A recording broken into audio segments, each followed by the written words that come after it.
In the previous sessions, we have looked at determinants and their properties. So let's build some vocabulary related to matrices and determinants. Minors of a matrix. What is a minor? While expanding determinants of matrices of order greater than 2 by 2, we repeatedly compute determinants of smaller submatrices. If you remember, for a 3 by 3 matrix, we would delete a row and a column to arrive at a submatrix, and we would evaluate the determinant of that submatrix. So if we have the matrix A 3 by 3 matrix, a matrix obtained by deleting a row and a column is called as submatrix. Different submatrices are obtained depending on which row and column we deleted.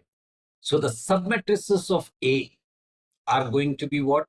Here, row 1 and column 1 has been deleted. So what we are left is A22, A23, A32, A33. So that is one submatrix. Similarly here, row 1 and column 2 has been deleted. So we have A21, A23, A31, A33. Similarly, row 1, column 3 has been deleted. Like this, we can arrive at how many matrices? We can arrive at 3 times 3, 9 matrices. Okay. The determinants of the submatrices is called minors. So each element Aij has exactly one minor. So for A11, we delete the row and column to which it belongs and then evaluate the determinant of the submatrix that we arrive at. So hence the number of minors is equal to the number of elements. In our case, there are 9 elements, so there are 9 minors. When we expand the determinant, we choose one row or one column and compute the product of each element with its corresponding minor. So in our case, we require only 3 minors corresponding to that row or column which we have chosen. So the minor of Aij is denoted by capital Mij. So M sub 11 is equal to, that means the element at 1, 1, the row and column to which it belongs, we delete it. And what is left, if we take the determinant of that, that is what we have here. That is a minor. Similarly, M12 is equal to the determinant of the submatrix. And similarly, M13. So that was minors of a matrix.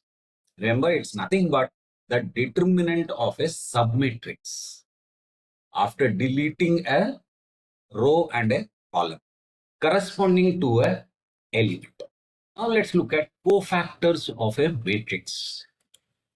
While evaluating the determinant, remember, we alternated between plus and minus, represented by -1 to the power of I plus j. The minor Mij is itself a determinant and has its own internal sign structure.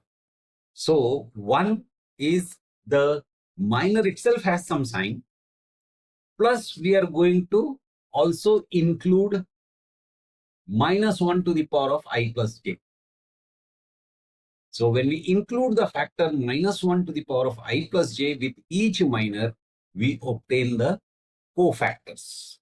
So the factor -1 to the power of I plus j assigns a sign based on position, while the minor contributes a value, and this value again could be negative or positive. So for a 3 by 3 matrix, we have Cij is equal to Remember here, C, we are taking it as the cofactor with respect to ij is equal to minus 1 to the power of I plus j times the minor of ij. So C11 will be equal to minus 1 to the power of 1 plus 1 times M11, which is equal to minus 1 square times M11, which is equal to M1. Similarly, we can keep going through all the cofactors, evaluating. If we just take the matrix of signs, then we would have something like this. Plus, minus, plus, minus, plus, minus, plus, minus, plus, which means it is going to be an alternating signs. But remember, the minors itself may have their own signs. So accordingly, multiplicatively, we will take care of the signs with the cofactors. So if we have a 3 by 3 matrix A, matrix of minors of A will be equal to, so we just write a matrix and write the minors as the elements to get the matrix of minors of A. Now, instead of M, if we put C, it becomes a cofactor matrix of A. So remember, this is just the minors and this is the cofactors.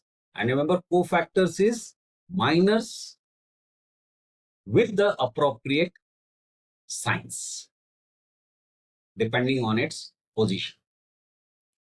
We can write cofactor matrix of A as, I have just written the minors with the positional signs. So that was cofactor matrix of a matrix A. Now adjoint of a matrix. Now if you have understood the previous part, this is pretty straightforward. The adjoint of a matrix is the transpose of the cofactor matrix of A and denoted by adjoint of A. So if C, which is of previously, is cofactor matrix of A, then its transpose, C transpose, is the adjoint of A, and that would be transposing these elements, we get the adjoint. So now, what have we looked at in this session? We have looked at submatrices. We get by deleting a row and column, minor, determinant of a submatrix corresponding to an element, matrix of minors of a matrix, cofactors of a matrix, cofactor matrix. Cofactor matrix is nothing but a matrix of cofactors, and adjoint of a matrix, that is the transpose of the cofactor matrix. That's it for now. Bye.